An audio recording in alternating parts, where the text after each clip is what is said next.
The child was waiting on the steps of Blackwood Hall when Clara Whitmore's carriage emerged from the rain. For one instant, Clara thought the small figure was a statue beneath the portico, a pale face, a dark cloak, 2 hands clenched around a sealed letter. Then lightning split the sky and the girl flinched. "Stop the carriage!" Clara pushed open the door before the wheels had fully ceased turning. Rain struck her bonnet and soaked the cuffs of the only respectable traveling gown she still possessed. The child could not have been more than 6. Damp curls clung to her cheeks, and her eyes held a terror too disciplined for one so young. Behind her, Blackwood Hall rose like a fortress. "My dear," Clara called, approaching slowly, "you must come inside." The girl stared at her as though she had been waiting through months of silence. Clara reached the first step. The child dropped the letter and ran. Small arms closed around Clara's waist, with such force that she nearly lost her footing. The girl pressed her face against Clara's wet cloak and whispered one word. "Mother!" Clara went still. The great door opened behind them. A tall man stood in the entrance, one hand resting on the brass handle. Candlelight caught the severe line of his face, the dark hair touched with silver at his temples, and the cold intelligence in his steel-grey eyes. Rose. The child clung more tightly. The Duke of Blackwood descended 1 step. He did not raise his voice, but the command in it cut through the storm. "Release Miss Whitmore," so he knew her at once. Clara looked down at the girl, then back at Julian Ashcombe. Society called him proud. Those who feared him called him worse. Rose did not release Clara. "She is freezing," Clara said. The Duke's gaze shifted to the child's bare fingers. Something changed in his expression, so briefly Clara might have imagined it. Inside, the entrance hall smelled of wet stone and extinguished candles. A grey-haired housekeeper hurried forward with blankets as a footman retrieved the letter. Clara knelt and wrapped Rose in wool. "Were you told to wait outside?" Rose's lips parted, but no answer came. "She has not spoken in 4 months," the Duke said. Clara looked at him. "She spoke to me. I heard." The letter's paper had blurred at the edges, but the black wax seal remained intact. It bore no crest, only the impression of a thorn branch. Julian took it before Clara could. "Was it addressed to the child?" she asked. "No. To whom, then?" His eyes met hers. "To you." The housekeeper tried to lead Rose toward the fire, but the girl seized Clara's hand and refused to be separated. Julian watched with the displeasure of a man facing the unexpected. "You were expected tomorrow," he said. "The posting inn advised me to continue before the road flooded, and yet you arrived after dark. I was not aware the weather required your permission, your grace." Julian's expression sharpened. "You have been dismissed from 2 respectable households. One dismissed me. The other ceased to be respectable. You were accused of stealing a jeweled brooch. I was accused," Clara said. "That is not the same as being guilty. Most women in your position would attempt humility. Most men in yours are not obliged to practice it."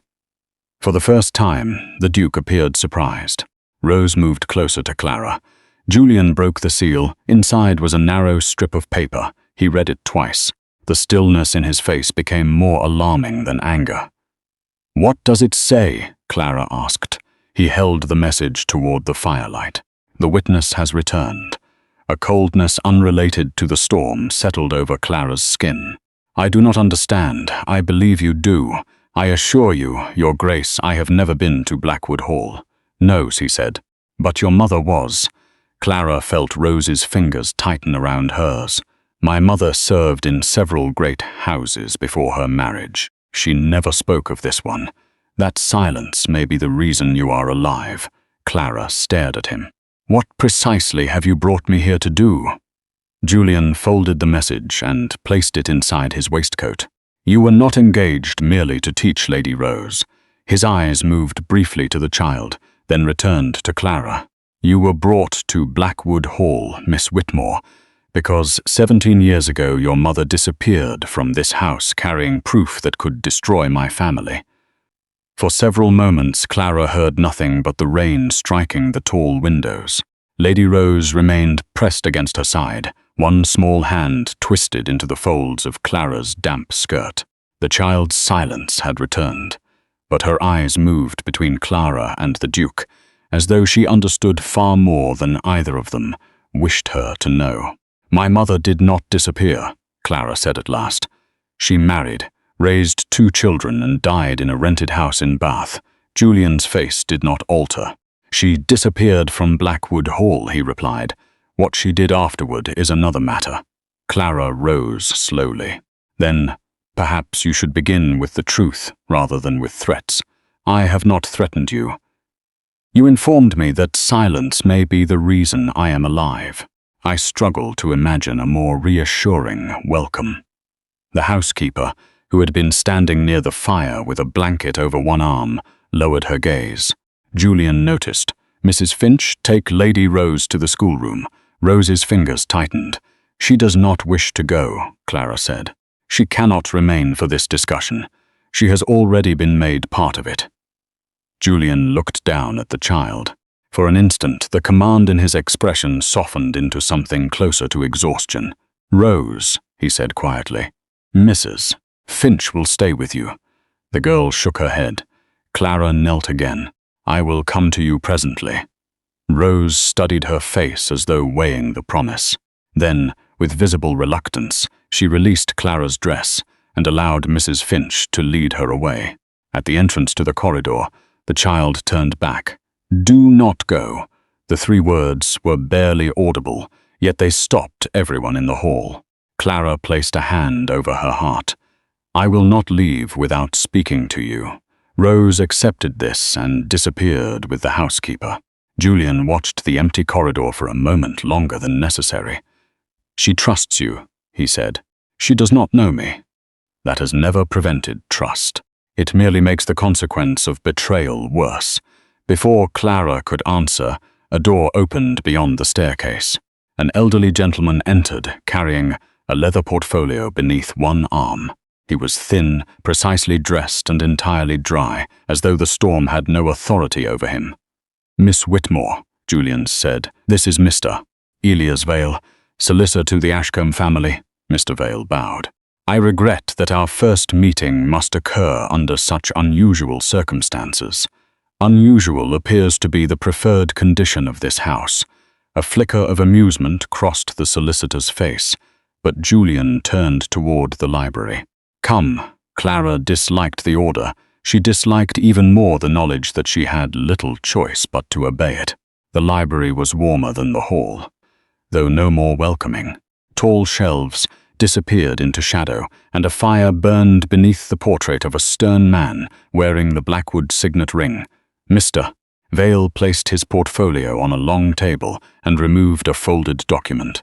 "The late Duke of Blackwood," he began, "left private instructions concerning the guardianship and identity of Lady Rose Ashcombe."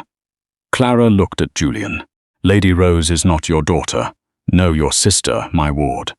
"That is not an answer." Julian's jaw tightened. "She is believed to be the daughter of my younger brother, Edmund." Believed. Her birth was never formally acknowledged. Clara thought of the child waiting alone in the storm. "And her mother, unknown," Julian said. Mr. Vale unfolded the document. The late Duke anticipated that uncertainty might arise. His will therefore contains a private clause. If a woman named Clara Whitmore or one of her direct descendants returned to Blackwood Hall, the legal inquiry into Lady Rose's parentage was to begin immediately. Clara stared at him. "My mother's name is written in the Duke's will." "Yes. Why that?" Mr. Vale said. "Is what we must determine." She moved toward the table. "Let me see it." Julian did not stop her. The parchment was old but unmistakably official. Beneath a block of dense legal language, Clara found her mother's full name. Marianne Elizabeth Whitmore. Her breath caught. Mr. Vale indicated the next paragraph. "Until the inquiry is complete, neither His Grace nor the designated Whitmore witness may voluntarily abandon the investigation without forfeiting any claim or authority attached to the estate settlement." Clara looked up sharply. I have no claim to this estate. Perhaps not, but Lady Rose may. And if I leave, the inquiry may collapse. Certain records would remain sealed, and the child's status would remain unresolved. Clara turned to Julian. So I am a prisoner? No, he said.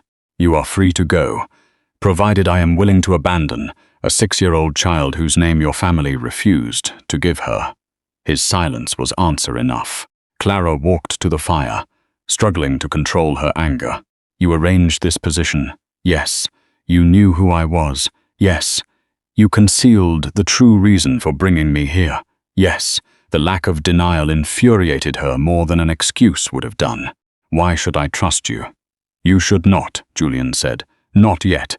Mr. Vale cleared his throat. There is another consideration. Your brother, Thomas Whitmore, has accumulated debts in London. Clara turned. How do you know about Thomas? The creditors have begun proceedings, Julian said. If they continue, he may be imprisoned. The room seemed to tilt beneath her. Thomas had written that matters were difficult. He had not written that they were desperate. Julian's voice remained measured. Your salary will be paid in advance, enough to protect him temporarily. And in return, I remain here and search through the ruins of your family's past. In return, you teach Rose, examine the documents connected to your mother, and decide for yourself what the truth requires. Clara studied him. His offer was calculated, but not careless. He had found the one duty she could not ignore, and placed it beside a frightened child she could not abandon. You make generosity sound remarkably like strategy, she said. In my experience, the two are rarely strangers. She should have refused him. Instead, she thought of Thomas in a debtor's cell. She thought of Rose, standing barefoot in the rain, calling a stranger mother. 1 month, Clara said. I remain for 1 month. I teach the child, translate the papers, and investigate my mother's connection to this house. But you will not withhold documents from me. Julian's eyes held hers. Agreed. And if I discover that you have lied, then you may expose every secret you find. The answer carried a confidence that unsettled her. A soft sound came from behind the half-open library door. Clara crossed the room and found Rose standing in the corridor. The child held something against her chest. I told you I would come, Clara said gently. Rose stepped forward and placed the object in her hand. It was a miniature portrait set inside a tarnished silver frame. The painted woman had dark hair, solemn eyes, and the same delicate curve of the mouth Clara remembered from her mother. Yet the woman was not Marianne. On the back of the frame, beneath a loosened panel, lay a folded scrap of parchment. Clara opened it carefully. It was half of a marriage certificate. One name remained clearly visible, Edmund Ashcombe. The other had been torn through the middle, leaving only the final letters, Lena Whitmore. Clara read the broken name twice. Lena Whitmore. The room seemed to contract around her. Julian took 1 step closer, but Clara folded the fragment before he could reach for it. You knew, she said. I suspected. That is becoming a remarkably convenient distinction.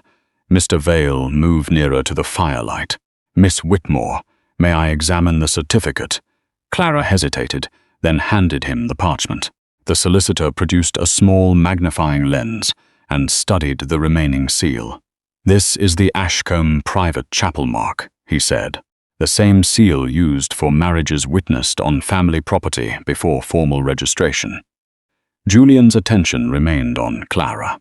Did your mother ever speak of a Helena? Clara looked toward Rose. The child stood beside her chair, watching in silence. My mother had an elder daughter before she married my father, Clara said slowly. I knew only that her name was Helena. She disappeared when I was very young. Disappeared how? Julian asked. No one explained it. Whenever Thomas or I asked, my mother said Helena had chosen a life beyond our reach. Julian's expression hardened. Edmund used similar words. Clara turned to him. Your brother knew her. He knew someone named Helena. He refused to say more. And you never thought it worth discovering whether she was my sister. I did not know you existed until years later.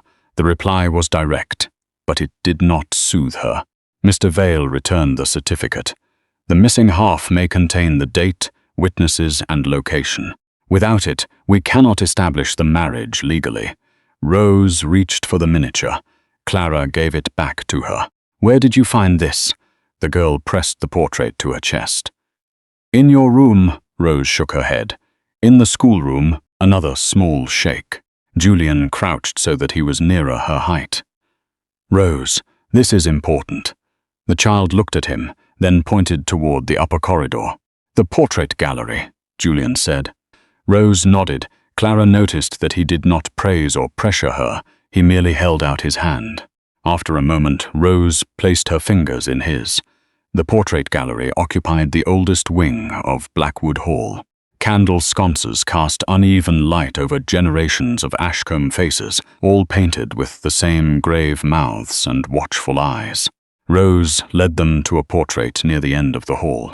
A young man stood beside a grey horse beneath an autumn sky. He bore Julian's height, but none of his severity. His expression was open, almost amused. "Edmund," Julian said. Rose touched the painted hand. Then she pointed to a narrow panel in the carved frame. Clara pressed it gently. A concealed compartment opened. Inside lay nothing but dust. Julian's face became still. "Someone has been here recently," Clara said. "How can you tell? The dust is disturbed along the lower edge. Whatever was hidden here was removed." Julian examined the compartment. "You observe a great deal. I was once paid to notice what children concealed and what adults pretended not to see." His eyes shifted to her. For a moment, neither spoke. Footsteps sounded behind them. An elegant woman in deep violet silk entered the gallery with a lady's maid following several paces behind. Though her hair was silver, her posture was perfectly straight. A diamond brooch gleamed at her throat. Julian rose. "Mother," Lady Beatrice Ashcombe's gaze passed over Rose, then settled on Clara. The color left her face. "No," she said. Clara felt the word more than heard it. The Dowager Duchess recovered quickly. "Julian, send the child away." Rose retreated against Clara's skirts. Julian's voice cooled. "You were not expected until next week. I came as soon as I received your message." Lady Beatrice looked again at Clara. "I see I was not soon enough." Clara curtsied. "Your Grace, you have her eyes.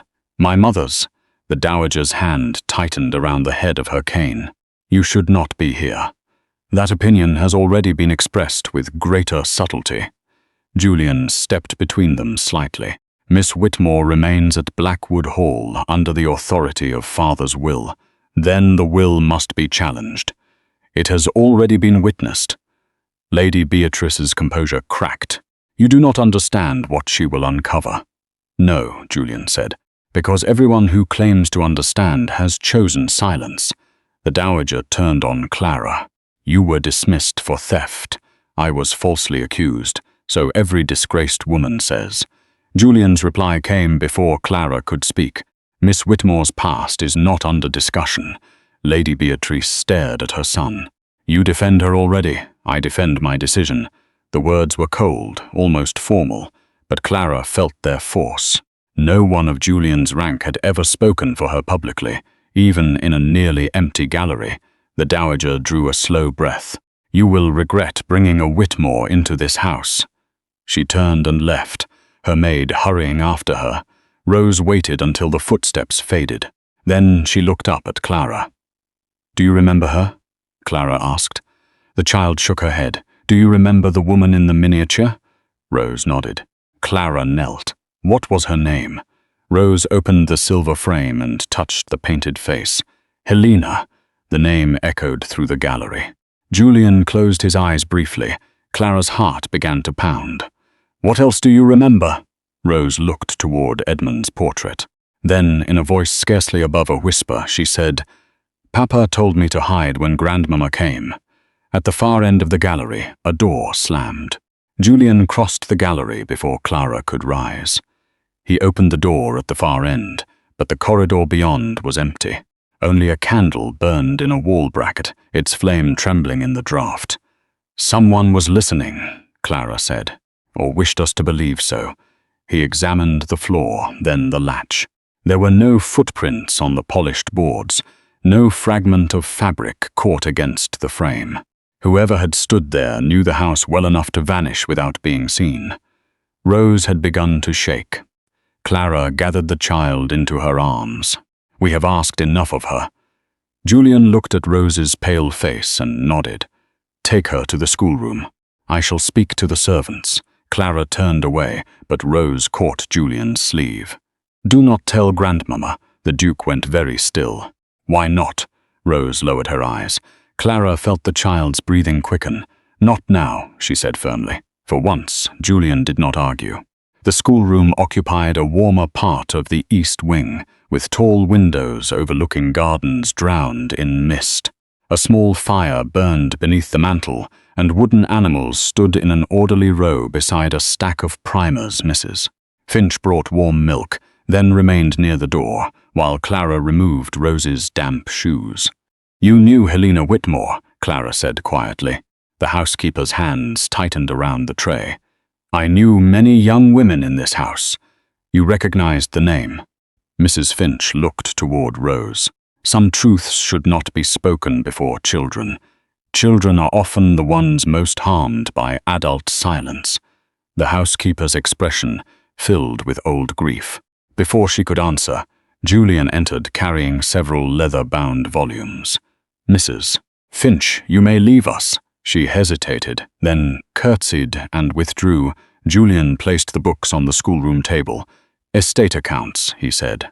"The years during which Edmund travelled frequently between Yorkshire and France." Clara kept one hand on Rose's shoulder. "First, you will tell me what your brother said about Helena." Julian stood opposite her. "Very little.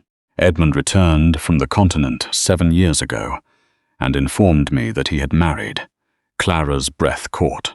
"He would not name his wife," Julian continued. "He said father would destroy her if he learned who she was." "And you believed him?" "I believed Edmund was frightened. I did not yet understand why." "What happened afterward?" "He left Blackwood Hall, following an argument with our father. 3 weeks later, his carriage was found overturned near the coast." "Was his body recovered?" "Yes." The single word carried enough pain to silence the room. Clara lowered her voice. "Helena was my mother's daughter from her first marriage. She was nearly 12 years older than I. I remember her singing while she brushed my hair. Then one morning she was gone." "Did your mother search for her?" "She wrote letters, many of them. She burned the replies before I could read them." Julian opened the first ledger. Then perhaps the replies came from Edmund. For the next hour they examined pages filled with rents, repairs, and payments to tradesmen. Rose sat near the fire, arranging wooden animals into pairs. Clara noticed the pattern first. "These entries," she said. "The French phrases are not descriptions." Julian leaned nearer. Beside several ordinary payments were short notes written in a different hand.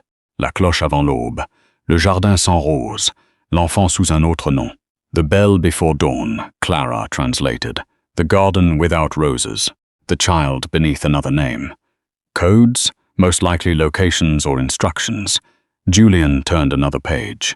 This one mentions Calais. Clara bent over the ledger. Their shoulders nearly touched. She became aware of the warmth of him, the faint scent of rain still clinging to his coat, and the restraint with which he kept his hands on the table. The entry recorded a payment to a chapel near Calais 6 years earlier. Beneath it, in Edmund's handwriting, were the words, "The marriage is safe. The child must remain hidden until the English register is restored." "Rose," Clara whispered. Julian did not answer, but his gaze moved toward the child. Rose had fallen asleep beside the fire, one wooden horse still held in her hand. That night, Clara woke to a scream. She reached Rose's chamber before the servants. The child was tangled in the bedclothes, crying for someone not to close the door. Clara gathered her close. "You are safe. Listen to me, Rose. You are at Blackwood Hall. The fire is lit. I am here." The child clung to her. Julian appeared in the doorway without a coat, his cravat loosened, his guarded dignity replaced by alarm.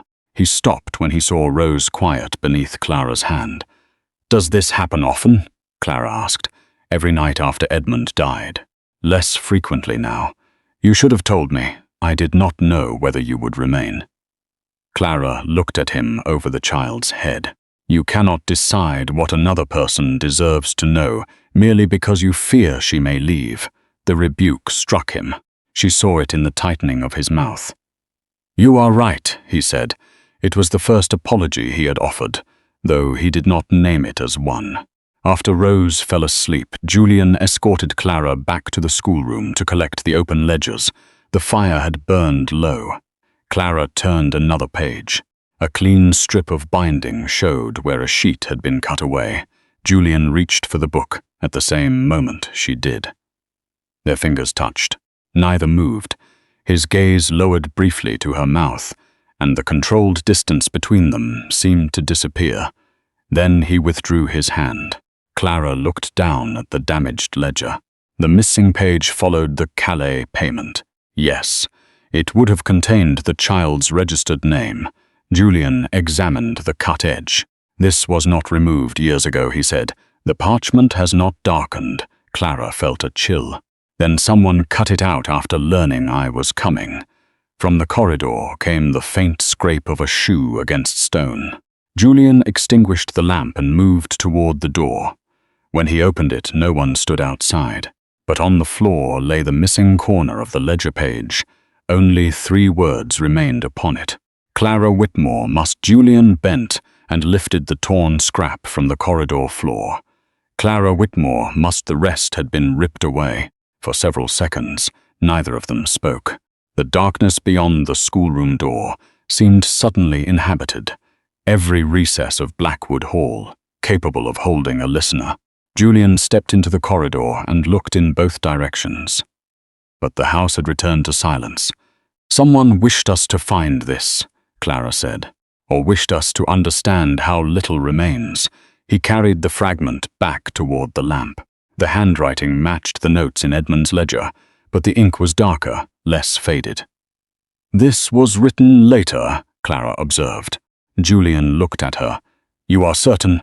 "My father kept records for a bookseller. Old ink settles into the fibers." "This has not. Then someone copied Edmund's hand, or completed his work after his death." The possibility unsettled them both. Julian placed the scrap inside the ledger and closed it. "You will remain in the East Wing tonight, Mrs. Finch will sleep in the adjoining chamber." "I do not require a guard. This house contains a person willing to enter private rooms and remove evidence, and therefore I should be protected by servants who may themselves be involved." His expression hardened.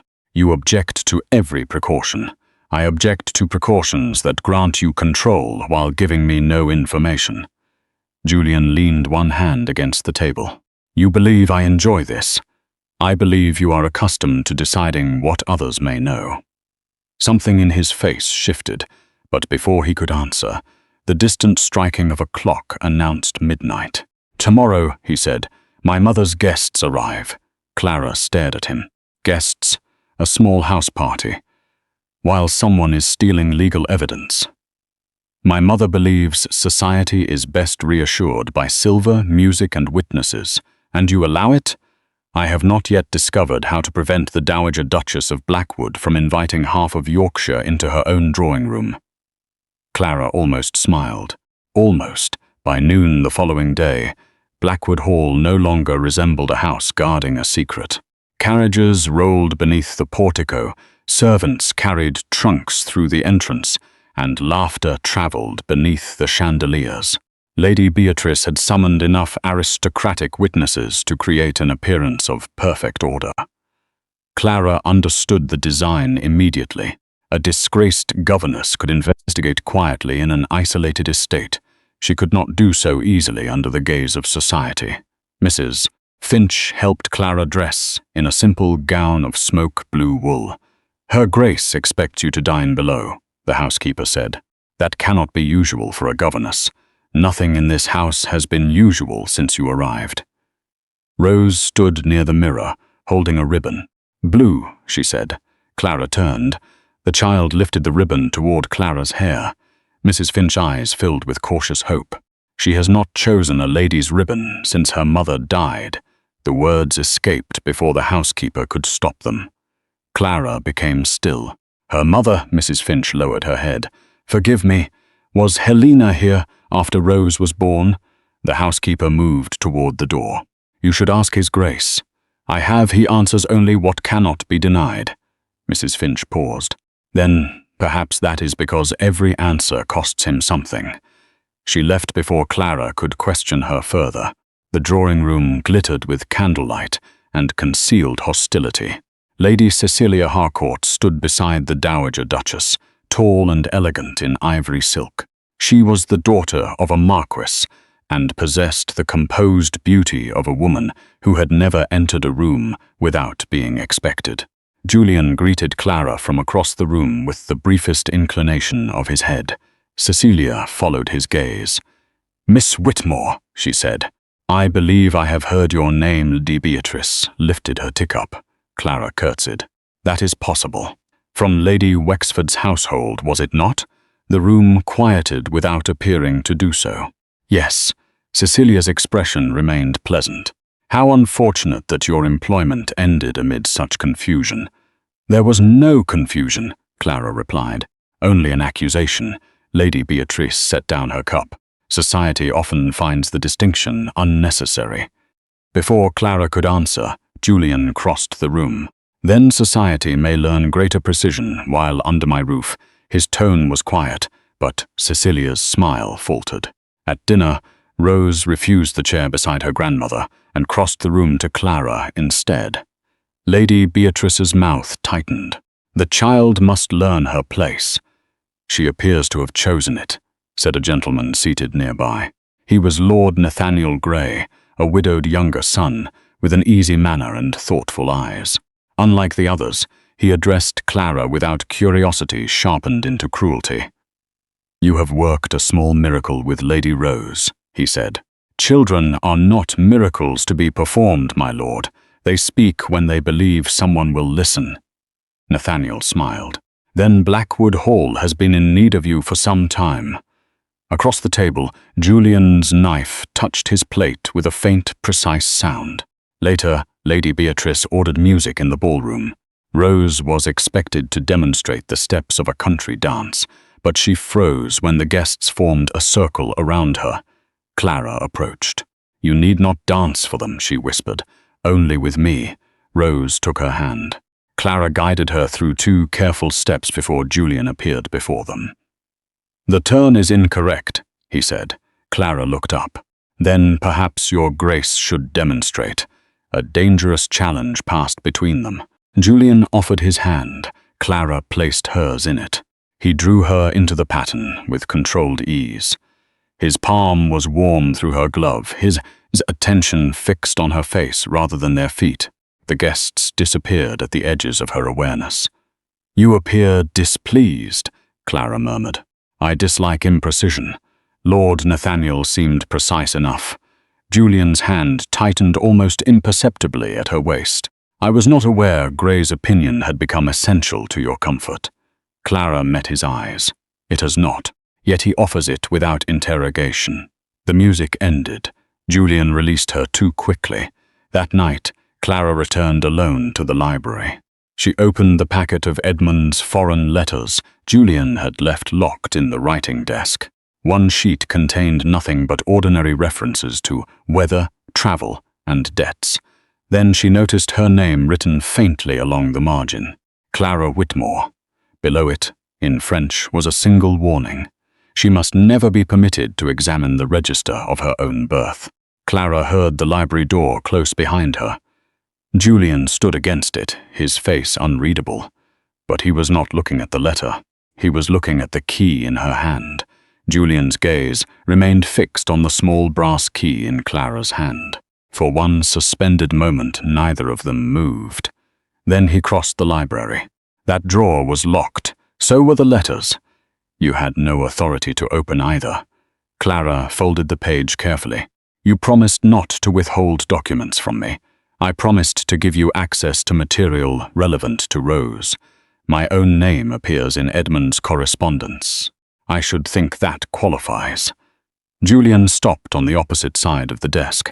Candlelight sharpened the planes of his face, making him appear colder than he had in the ballroom only an hour before.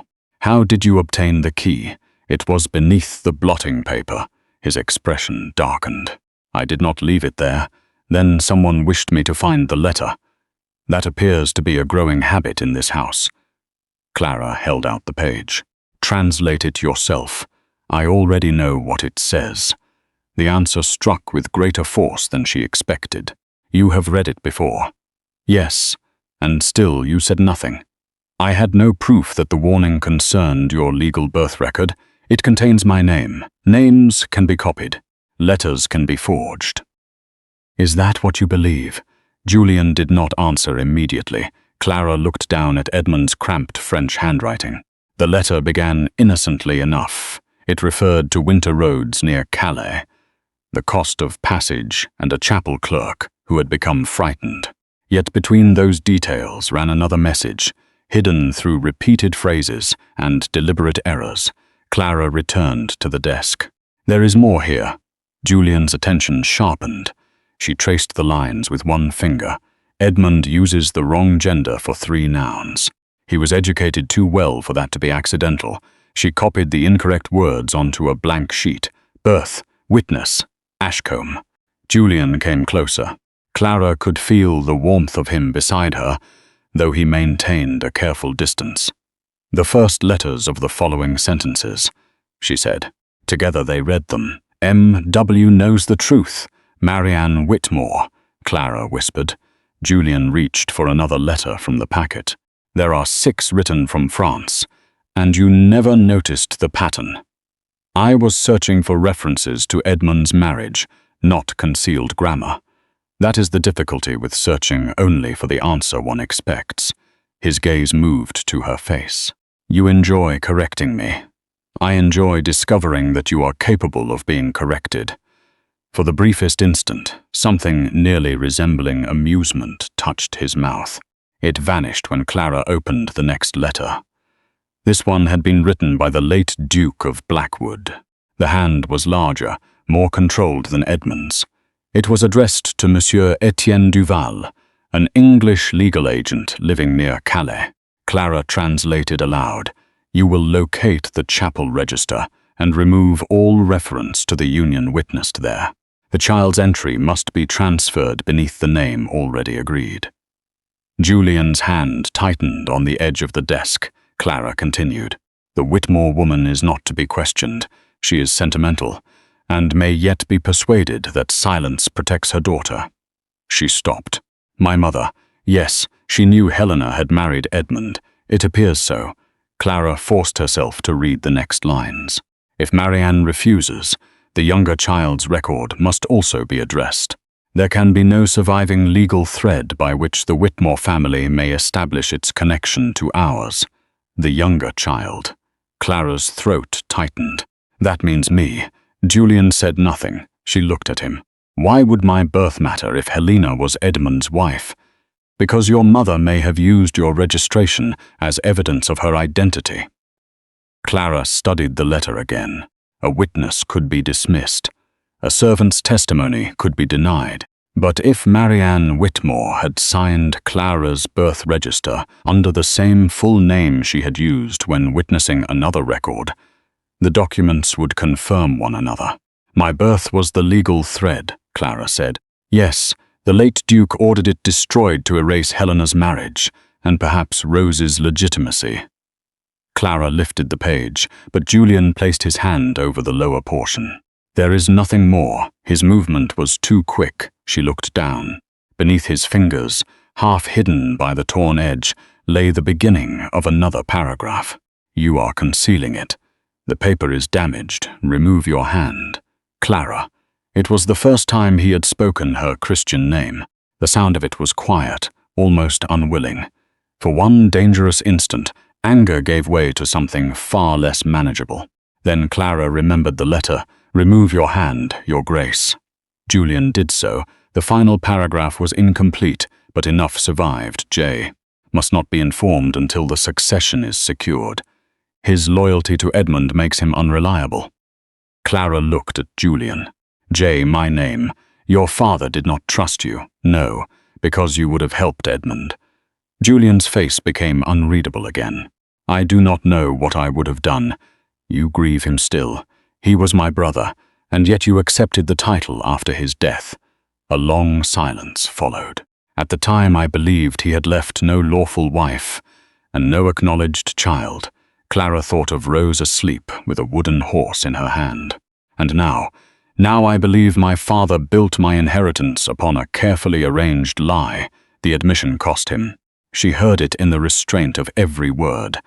A sharp crack came from the fire. Clara reached for the sealing wax beside the letter. A broken edge sliced the pad of her finger. She drew back. Julian caught her hand before she could reach for a cloth. The contact startled them both. He examined the cut, his thumb resting lightly against her palm.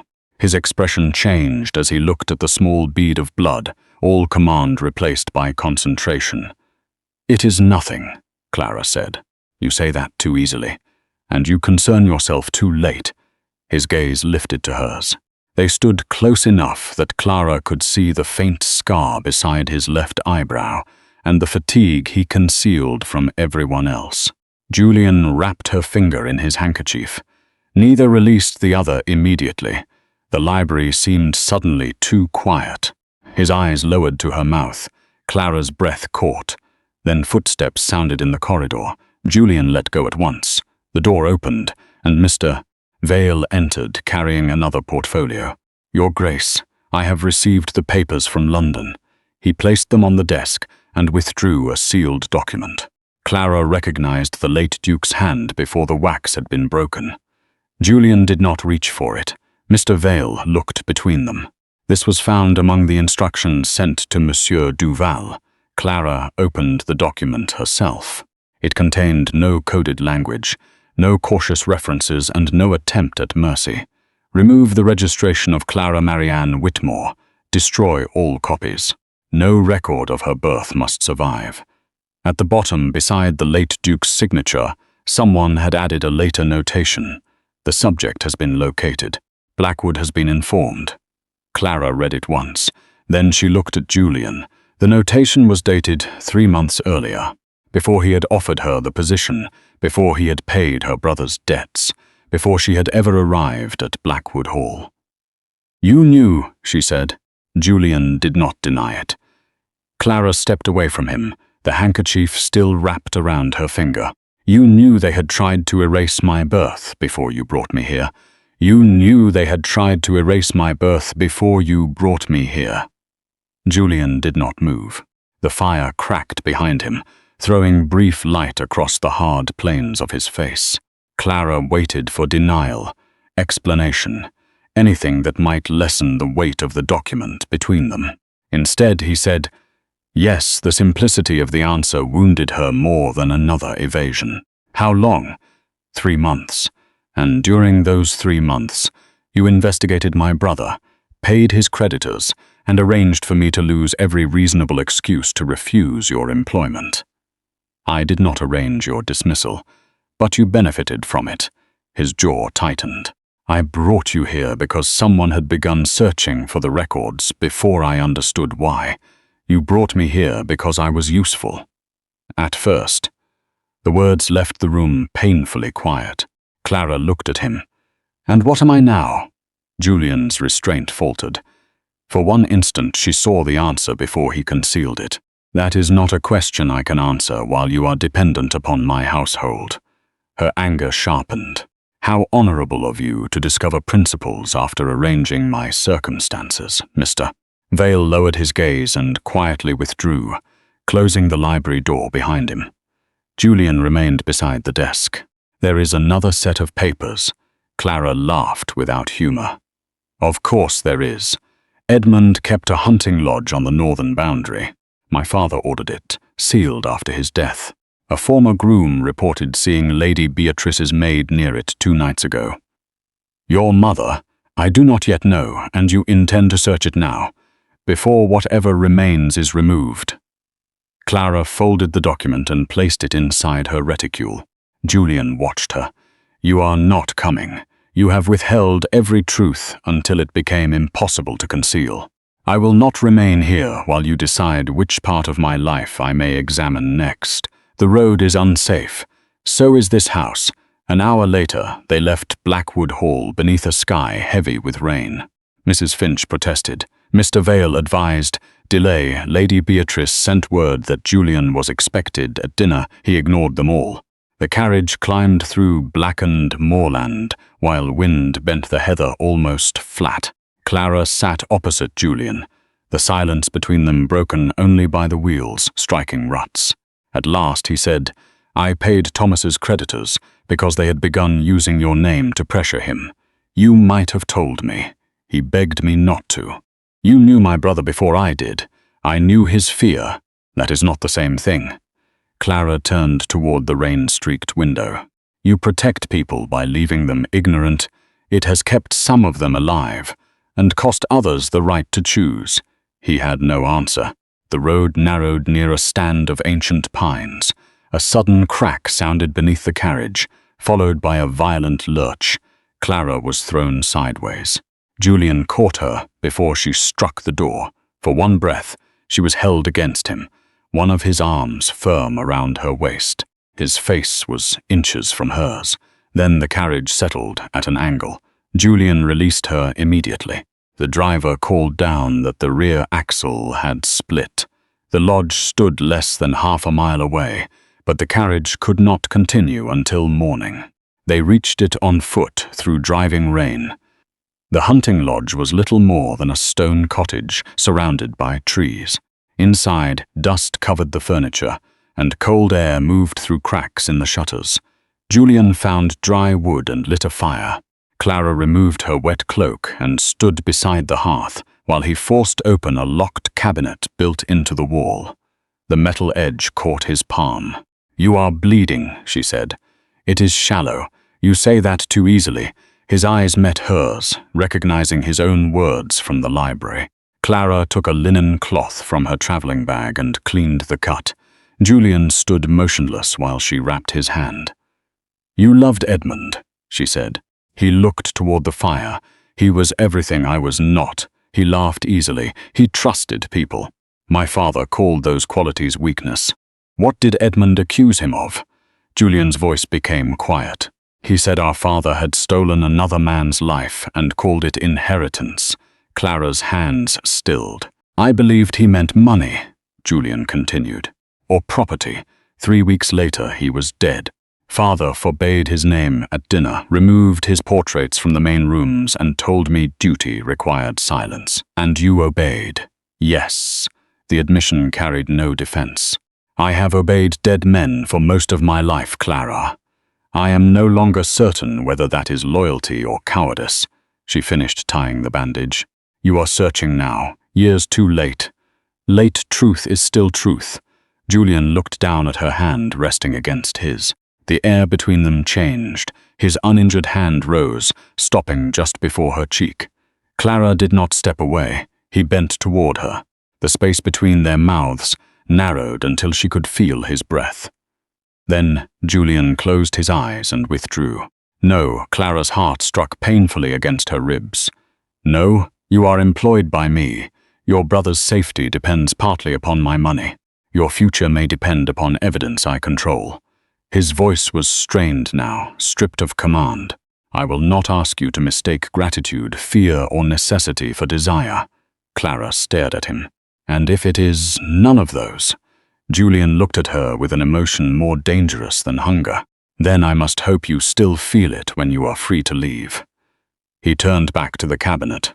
Behind a false wooden panel, they found a narrow packet wrapped in faded blue ribbon.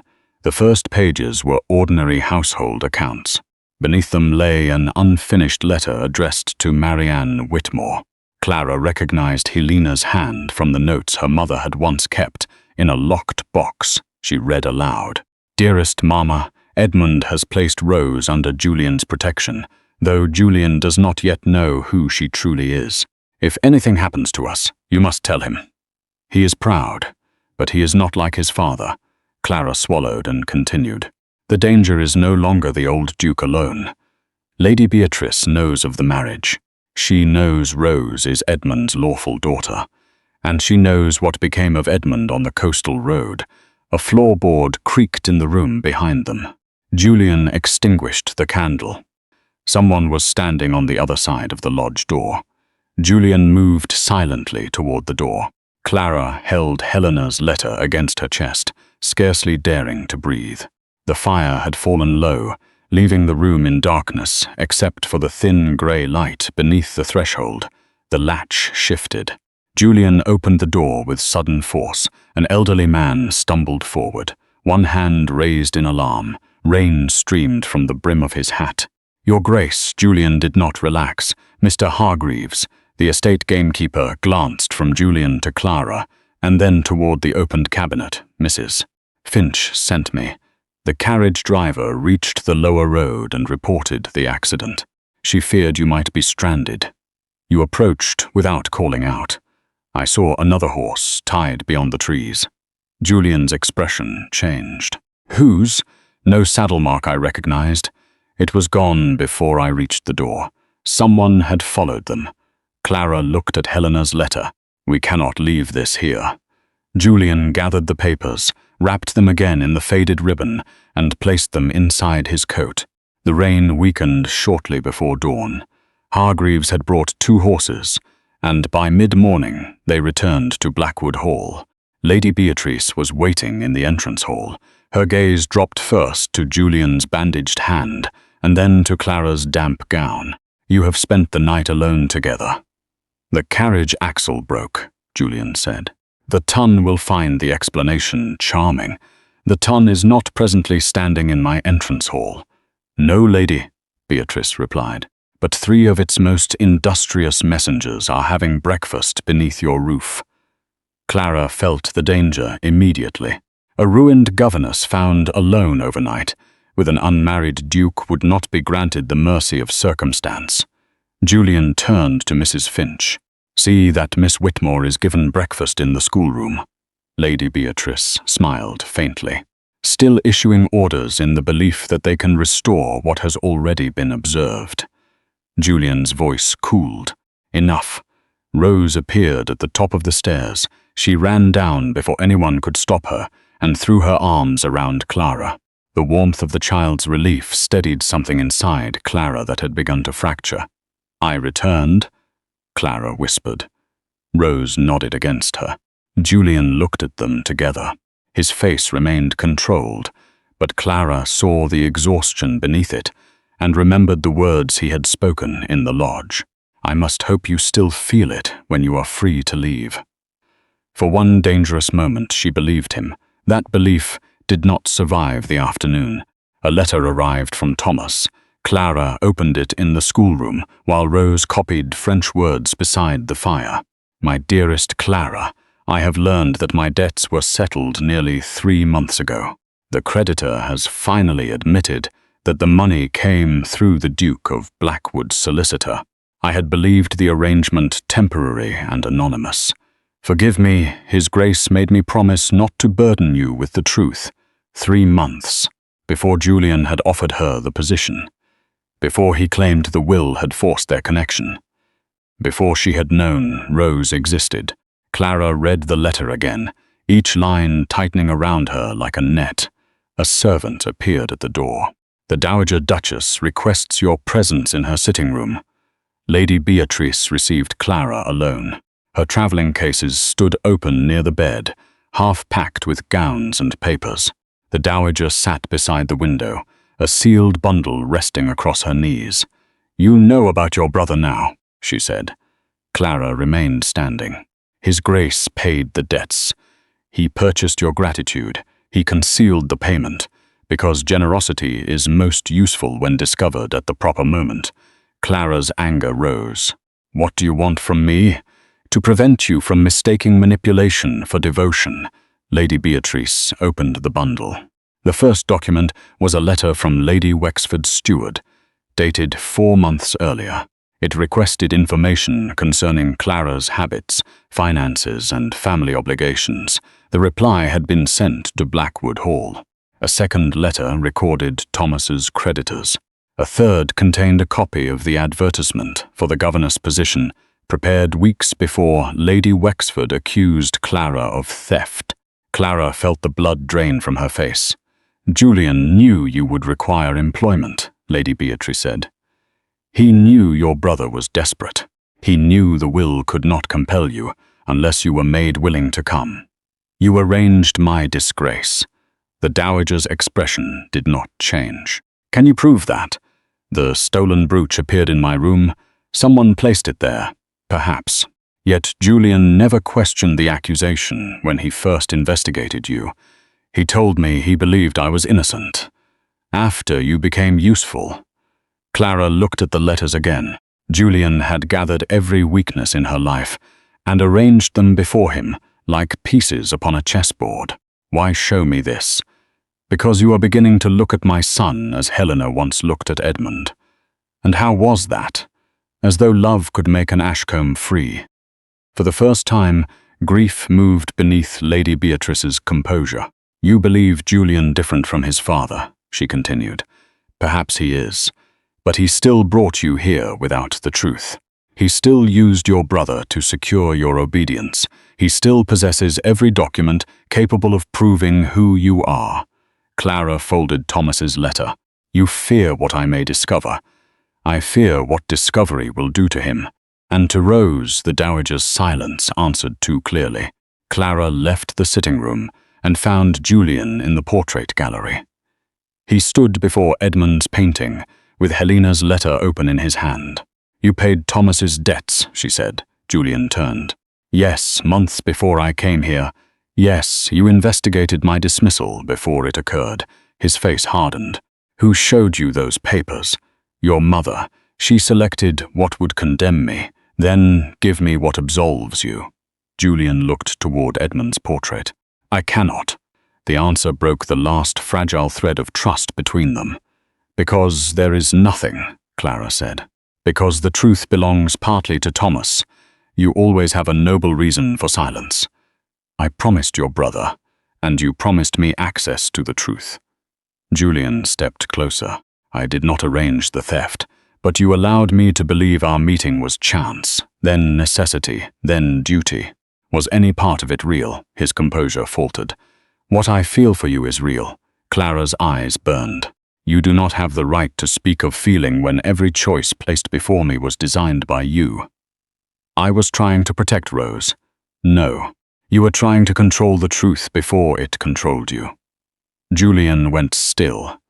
The accusation had reached the wound he guarded most carefully. Clara's voice lowered. "Help without honesty is merely another form of control." She turned away before he could see the tears she refused to shed before him. In the corridor, two maids were carrying Lady Beatrice's traveling cases toward the stairs. One case struck the wall, and its clasp sprang open. Silk, gloves, and folded papers spilled across the carpet. Something bright rolled beneath a chair. Clara bent and picked it up. A jeweled sapphire brooch lay in her palm. She knew the broken silver pin. She knew the ring of small diamonds surrounding the central stone.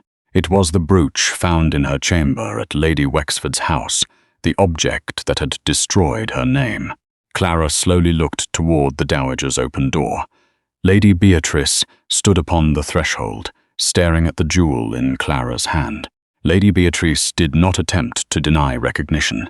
Her gaze remained fixed upon the sapphire brooch in Clara's hand, and for the first time since arriving at Blackwood Hall, the Dowager Duchess appeared uncertain.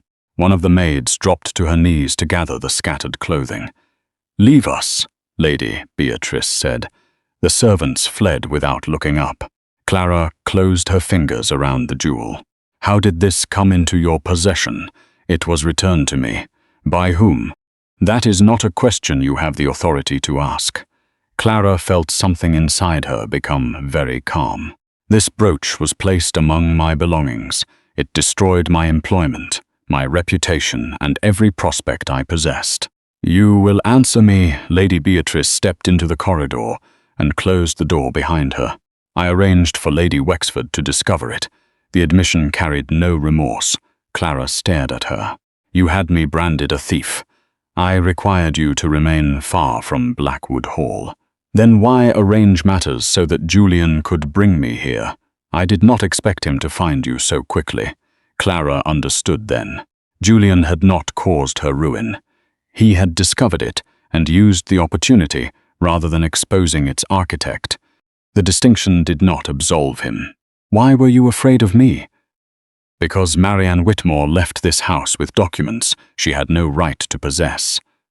They concerned her own daughter, they concerned the succession to a dukedom. And therefore Helena's life, Rose's name, and my mother's truth were acceptable losses." Lady Beatrice's face hardened. "You speak boldly because you do not understand what was at stake. I understand perfectly. Your family believed its name more valuable than ours." Clara placed the brooch inside her reticule. "I shall take this to Mr. Vale." The dowager reached for her arm, but stopped before touching her. "If you expose everything, Julian may lose Blackwood." Clara turned. "That is no longer my decision to make." She packed before nightfall. Helena's letter, the half-certificate, Edmund's coded pages, and the order concerning Clara's birth were placed inside a leather case. She left copies with Mr. Vale, and informed him that she intended to travel to York, where Marianne's former clergyman was believed to be living. Rose sat upon Clara's bed, watching the gowns disappear into the trunk. "You promised not to go," the child whispered. Clara knelt before her. "I promised not to leave without speaking to you. Will you come back?" The question nearly undid her. "I shall return when I can bring you the truth." Rose looked down at her hands. "People say that before they disappear." Clara drew the child close. "I am not your mother. Rose, I cannot replace her, but I will not willingly abandon you." The door opened. Julian stood there. He had removed his formal coat, and the weariness in his face made him look less like the Duke of Blackwood than a man who had not slept since the storm brought Clara to his door. Rose released Clara and left without speaking to him. Julian watched her go. "You are traveling to York?" "Yes." "The will forbids either of us from abandoning the inquiry." "I am continuing it. You intend to take evidence from the estate." "I intend to protect it from your mother." He accepted the rebuke. "The roads are poor. Take my carriage. I do not wish to owe you another kindness. Then consider it Rose's." Clara fastened the leather case. "You could prevent me from leaving." "Yes. Will you?" Julian's eyes held hers. "No." The answer hurt more than command might have done. "I will not use the will, your employment, or your brother to keep you here," he said. "Even if you never return." Clara forced herself to meet his gaze.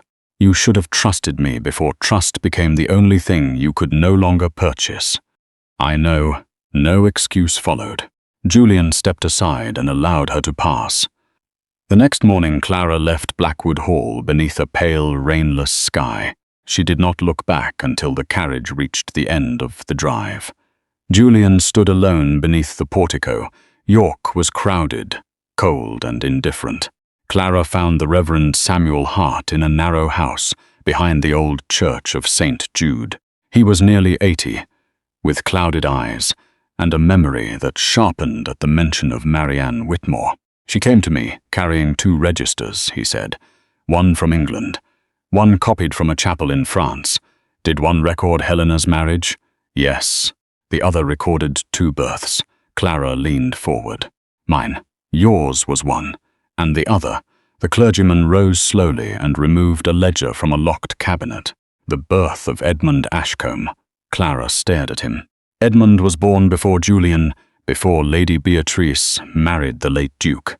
The implication struck with terrifying clarity. If Edmund had been born from a lawful first marriage, then Julian had never been the eldest son. Edmund had been the rightful heir before his death. Reverend Hart opened the register. Beside Edmund's entry was Marianne Whitmore's signature as witness. Beside Clara's birth entry, the same full signature appeared again. "They tried to erase your birth," he said, "because your record proved. Marianne was the same woman who witnessed Edmund's."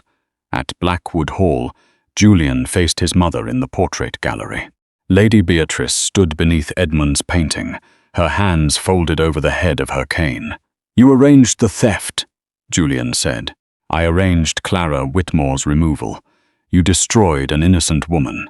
I protected my son from the truth, from losing the only life prepared for him."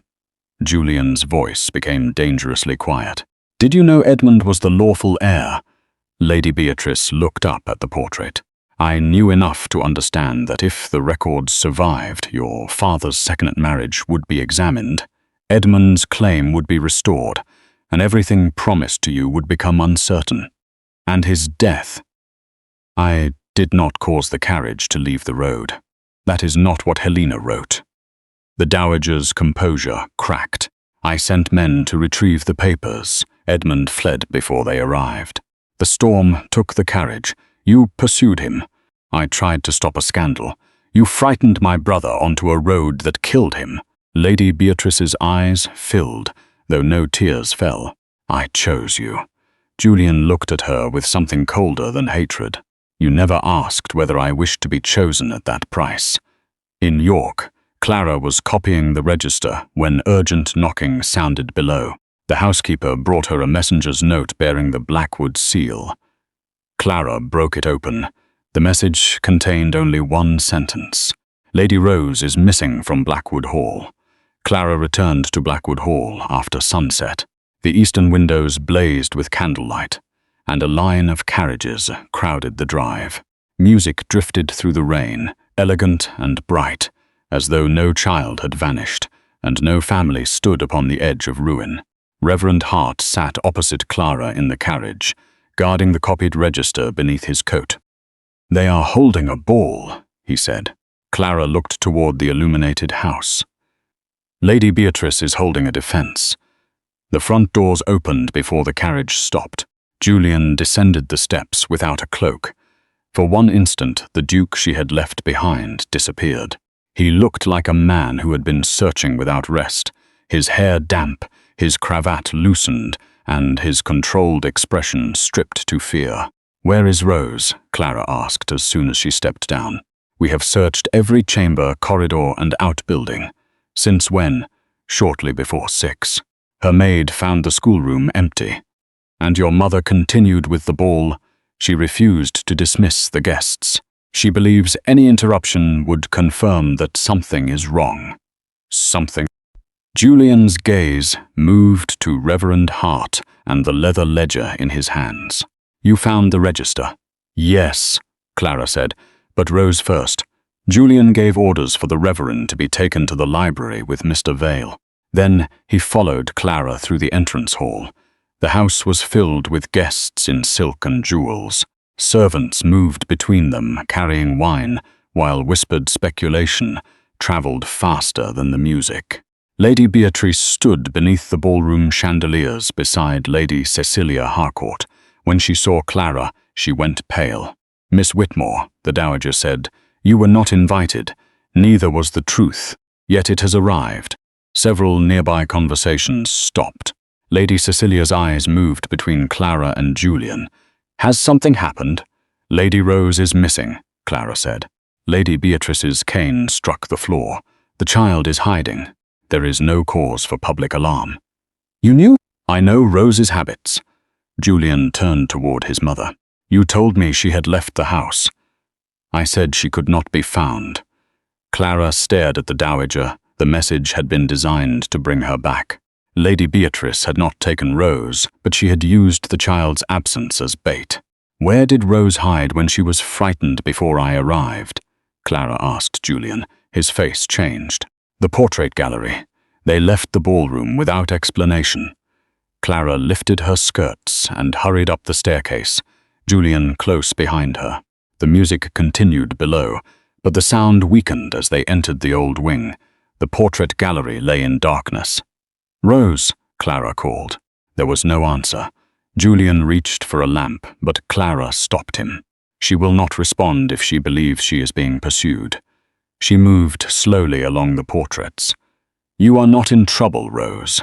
No one will force you to speak." A faint sound came from behind Edmund's portrait.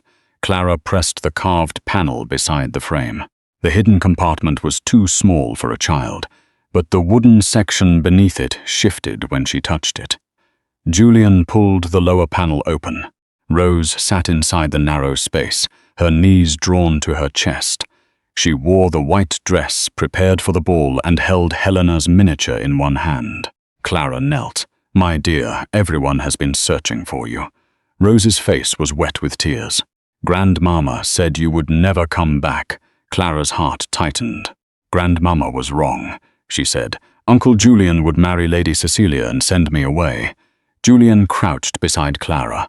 "Rose, look at me." The child obeyed reluctantly. "You will not be sent away," he said. "Will Miss Whitmore?" Julian did not answer for Clara. That small restraint mattered more than any promise he might have made. Clara held out her hand. "Come with us." Rose crawled from the hiding place and threw her arms around Clara's neck. When they returned to the ballroom, the musicians had stopped. Every face turned toward them. Clara carried Rose across the polished floor, while Julian walked directly behind them. The three of them must have made an extraordinary picture. The disgraced governess, the missing child, and the Duke of Blackwood standing before the most watchful members of Yorkshire society. Lady Beatrice stepped forward. "This spectacle has continued long enough. Give the child to her nurse." Rose clung to Clara. "No." The single word traveled through the ballroom. The dowager's expression hardened. "Rose." The child buried her face against Clara's shoulder. "Mother." A murmur swept through the guests. Clara closed her eyes briefly. When she opened them, Julian had moved beside her. Lady Beatrice looked toward the assembled company, seizing the moment before anyone else could define it. "This woman has encouraged an emotionally distressed child to form an improper attachment." Miss Whitmore was dismissed from her previous employment after stealing a jeweled brooch. Her presence in this household was a mistake. A gentleman near the door whispered Clara's name. Another guest stepped back as though disgrace were contagious. Lady Beatrice held out a folded statement. "I have here the declaration signed by Lady Wexford's steward, confirming the discovery of the jewel in Miss Whitmore's possession." Julian took the document. Clara watched his face as he read it. The ballroom became utterly silent. Then Julian tore the statement in half. Lady Beatrice's breath caught. He tore it again and allowed the pieces to fall onto the floor. "Miss Whitmore did not steal Lady Wexford's brooch," he said. His voice was not raised, yet it commanded every person in the room. "The jewel was placed among her possessions under instructions originating from this household." Lady Beatrice went rigid. Julian continued. "I investigated Miss Whitmore because I believed her connected to a private Ashcombe matter. I concealed the purpose of her employment and allowed her ruined reputation to remain useful to me. For that failure, I accept responsibility." Clara stared at him. He was not defending her by pretending innocence for himself. He was placing his own conduct before the same society that had condemned hers. Lady Cecilia stepped away from the dowager. "Are you saying Miss Whitmore was deliberately accused?" "Yes." Julian turned toward Clara. "Before every witness present, I acknowledge that Clara Whitmore was falsely disgraced. Any insult offered to her after this evening will be regarded as an insult to the Duke of Blackwood." Lady Beatrice's face whitened. "You would endanger your name for hers?" Julian looked at Clara, not his mother. "My name has been protected long enough." The ballroom doors opened. Mr. Vale entered with reverent heart. The old clergyman carried the birth register. Behind them came Mrs. Finch, holding the missing half of the marriage certificate. Clara drew a sharp breath. "Where was it found?" Julian asked. Mrs. Finch looked toward Lady Beatrice. "Inside the dowager's private prayer book." Lady Beatrice closed her eyes. Mr. Vale joined the two halves of the certificate upon a table. The full entry became visible beneath the Ashcombe seal. Edmund Ashcombe and Helena Marianne Whitmore, lawfully married. Clara placed Edmund's letters beside it. Reverend Hart opened the register to the entry recording Edmund's birth, and Marianne Whitmore's signature as witness. The guests pressed nearer. Lady Beatrice stood alone beneath the chandeliers, the world she had protected, closing around her. Mr. Vale examined the dates in silence. Then he looked at Julian. "Your Grace, this register presents a difficulty far greater than Lady Rose's inheritance." Julian removed the Blackwood signet ring from his finger and placed it beside the documents. "What difficulty?" The solicitor's face had become grave. "These dates may prove that Lord Edmund was not merely your brother's lawful heir." He paused. "They may prove that you first assumed the dukedom while the rightful Duke of Blackwood was still alive." No one in the ballroom moved. The music had stopped. The servants had withdrawn to the walls, and every guest seemed afraid that even breathing might disturb the meaning of Mr. Vale's words.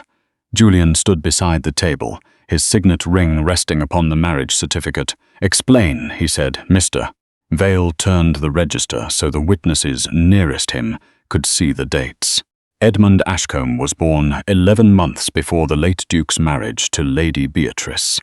Lady Beatrice's face remained rigid. "That proves nothing," she said. "A child born before a marriage cannot inherit a title merely because someone later wished it so." Reverend Hart lifted another folded page from the ledger. "The difficulty, Your Grace, is that Edmund was not born outside marriage." A murmur spread across the room. The clergyman unfolded the page with trembling hands. "This is a certified copy of the late Duke's first marriage. He married Lady Eleanor Marchwood privately in Scotland. She died 2 years after Edmund's birth." Julian stared at the document. "My father never spoke of her because he believed the marriage could be hidden," Mr. Vale said. "Lady Eleanor's family had fallen into debt. Her death left few people willing to challenge a powerful duke." Clara looked toward Edmund's portrait, visible through the open gallery doors. He had not been Julian's younger brother. He had been the concealed firstborn son of the Duke of Blackwood, the rightful heir. Mr. Vale continued. "When the late Duke later married Lady Beatrice, he presented Edmund as an illegitimate dependent raised within the family. He then declared Julian his eldest lawful son." Lady Cecilia covered her mouth. One of the older gentlemen stepped away from the table, as though the documents themselves were dangerous. Julian remained motionless. "And when my father died, Edmund should have inherited the dukedom," Mr. Vale said. "But by then he had already been separated from the family records, and society believed him the younger son. The succession passed to you without challenge." Julian's voice became quieter. Edmund was still alive. "Yes," the answer traveled through the ballroom like a sentence. Clara saw the moment Julian understood the full weight of it. For years he had carried guilt over his brother's death. Now he learned that every day he had lived as Duke of Blackwood had belonged, in law and blood, to Edmund. Lady Beatrice stepped forward. "Julian, none of this was your doing." "No," he said. "It was yours." Her face tightened. "I protected what your father promised you. You protected a lie. I protected my son from being cast aside for a marriage no one remembered and a brother too reckless to understand duty." Clara felt Rose press closer against her. Julian looked at his mother. "Did Edmund know?" Lady Beatrice did not answer. "Did he know he was the rightful heir? He discovered the first marriage after Helena found the Scottish record. And that is why you pursued him. I sent men to recover the papers. You sent them onto the coastal road during a storm. I did not order his death. But you created the fear that drove him." Lady Beatrice's composure broke. "I had watched your father compare you to Edmund since you were children. Edmund was charming, careless, and adored without effort. You worked for every word of approval he gave you. Then Edmund returned with a secret wife, a child and documents that would have stripped you of everything. I would still have been his brother. You would have been nothing." Julian's expression changed. Not anger, Grief, you believed a title was the only thing that made me worthy of being your son. Lady Beatrice's lips parted, but no answer came. Clara looked down at Rose. The child was listening to adults explain why names, estates, and pride had mattered more than her parents' lives. Clara stepped toward the table. There is still another question. Every face turned to her. She placed the late Duke's order beside the birth register. Why was my birth order erased? Reverend Hart pointed to Marianne Whitmore's signature beside Edmund's entry. Your mother witnessed Edmund's birth under her full legal name. Years later, when you were born, she signed the same name again. Clara understood. 2 records connected the witness. Yes, the clergyman said. If Edmund's legitimacy was challenged, your birth register could prove. Marianne Whitmore was not an invented witness or a mistaken servant. She was a real woman whose identity continued in another legal record. Mr. Vale nodded. Destroying your registration would weaken the chain of evidence. Ruining your reputation would weaken it further. Clara looked at Lady Beatrice. You did not merely wish me gone. You needed society to believe that anything I produced was the work of a thief. Lady Beatrice's silence became a confession. Julian turned to the assembled guests. Let it be recorded that Clara Whitmore was falsely accused by an arrangement connected to my family. She did not steal the brooch. She was selected because her birth proved what my father and mother intended to erase. He looked toward Mr. Vale. Prepare a public declaration bearing my signature. Lady Beatrice seized his arm. Do you understand what you are doing? If these documents are accepted, every grant, appointment, and settlement you made as Duke may be questioned. Then they will be examined. You may lose Blackwood. Then Blackwood was never mine. The words seemed to strip the title from him before any court could do so. Lady Beatrice released him. Mr. Vale opened his portfolio. There is also the matter of Lady Rose. Julian looked toward the child. Edmund and Helena were lawfully married. The solicitor continued. Rose is their legitimate daughter. She cannot inherit the dukedom, but she is the rightful beneficiary of Edmund's private estate settlement and the Blackwood lands placed outside the male entail. Lady Beatrice turned pale. That includes the hall. Yes, Mr. Vale said. The guests began whispering again. Julian did not hesitate. Prepare the trust, Mr. Vale stared at him. Your Grace. Blackwood Hall and every property legally attached to Edmund's private settlement will be placed in trust for Rose. Clara Whitmore will serve as co-guardian with an independent solicitor of her choosing. Clara looked at him. You cannot decide that without asking me. No, Julian said. I cannot. The humility in the admission silenced her anger. He faced her fully. Will you protect Rose's interests until she is old enough to do so herself? Clara looked down at the child whose life had been shaped by secrets before she could speak. Yes. Julian turned back to Mr. Vale. You have your answer. Lady Beatrice's voice shook. And what remains for you? Julian looked around the ballroom, the portraits, the guests, the chandeliers beneath which generations of Ashcombes had displayed their certainty. The truth, he said, whatever it costs. He signed the preliminary declaration before every witness present. He acknowledged Edmund as the concealed firstborn son. He surrendered control of the estate settlement. He authorized the examination of his own succession.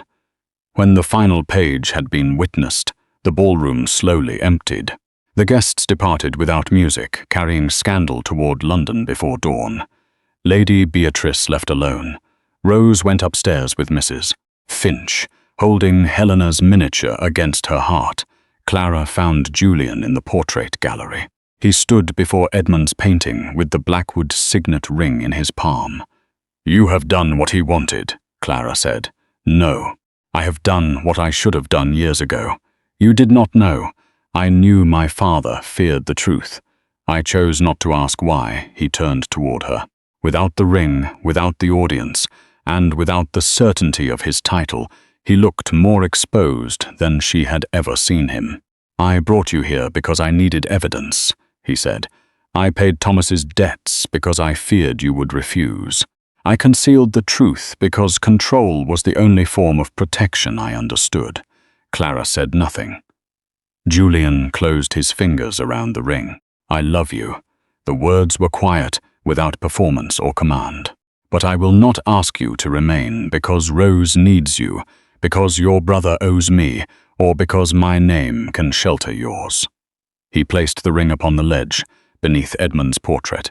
Tomorrow I may no longer be Duke of Blackwood. I may lose this house, much of the fortune, and every certainty I once believed I could offer.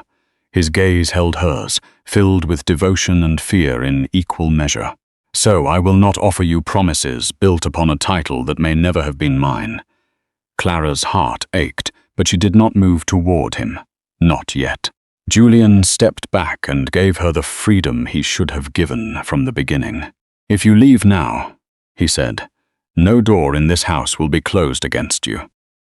Then he walked away, leaving the Blackwood ring beneath the portrait of the brother, whose life had finally been restored to truth. The legal inquiry lasted 11 weeks. During that time, winter settled over Yorkshire, covering the moors in frost and turning the gardens of Blackwood Hall pale beneath bare trees. Julian remained at the estate, though he no longer used the ducal study. He moved his papers into a smaller room, overlooking the stables, and answered every question placed before the commissioners. He did not challenge the authenticity of Edmund's birth. He did not conceal his father's first marriage. He did not ask Clara to testify in his favor. For the first time in his life, Julian Ashcombe allowed the truth to proceed without attempting to control where it might lead. Clara remained at Blackwood Hall as Rose's temporary guardian, but she kept her own rooms and managed her own correspondence. She chose a solicitor from York to represent Rose's interests and insisted that every estate account be examined independently. Julian agreed to each condition. He did not seek private conversations with Clara.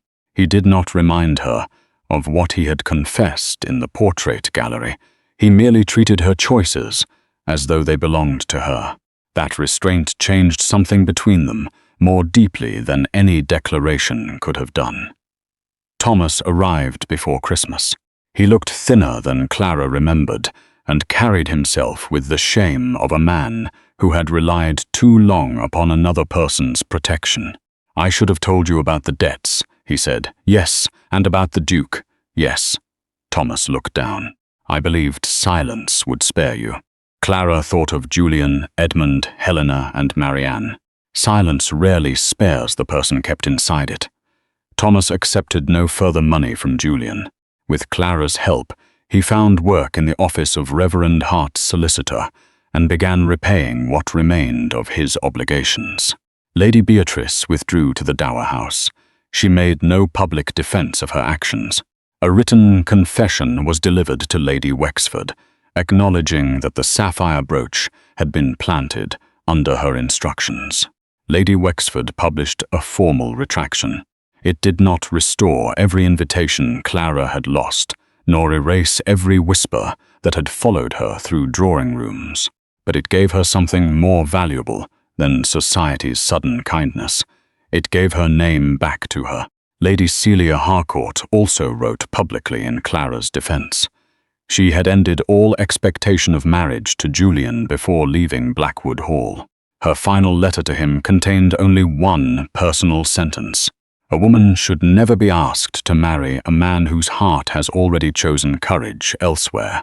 In early February, the commissioners returned. Mr. Vale assembled the household in the library. Julian stood near the cold fireplace, dressed simply in black. Clara sat beside Rose, who held both halves of her mother's miniature in her lap. Mr. Vale opened the ruling. Edmund Ashcombe was the lawful eldest son of the late Duke of Blackwood and should have inherited the title upon his father's death. Rose looked toward Edmund's portrait.